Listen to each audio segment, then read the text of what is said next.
1-ноябрдан тарта Бишкекте коомдук транспортто жүрүү акысы кымбаттайт. Мындай чечим шаардык кеңештин 28-сентябрдагы сессиясында кабыл алынды. Мэриянын токтомуна шаардык кеңештин депутаттарынын 33 макул, 2 каршы добуш берди. Бирөө добуш берген жок. Ага ылайык маршруттук таксиде жол кире мурда 10 сом болсо, эми 15 сом болот. Автобус жана троллейбустардыкы мурда 8 сом болчу, эми 11 сомго жогорулайт. Бишкекте 2-июнда шаар ичиндеги элдин кыймылын камсыз кылган маршруттук каттамдын айдоочулары иш таштаган.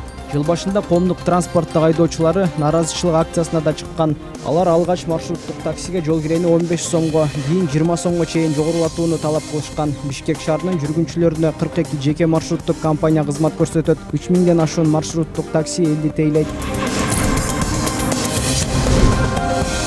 Улуттук энергия холдинг ишканасы жалпы өлкө аймагындагы көчөдөгү көрүнөк жарнактардын, кафе, ресторан, дүкөн жана башка оюн-зоок, соода борборлорунун жарнактын жарыктарын өчүрүү тууралуу буйрук чыгарды. Мындай чаралар электр энергиясын үнөмдөө максатында көрүлүп жатканын ишкананын басма сөз катчысы Азамат Курамаев Азаттыкка билдирди.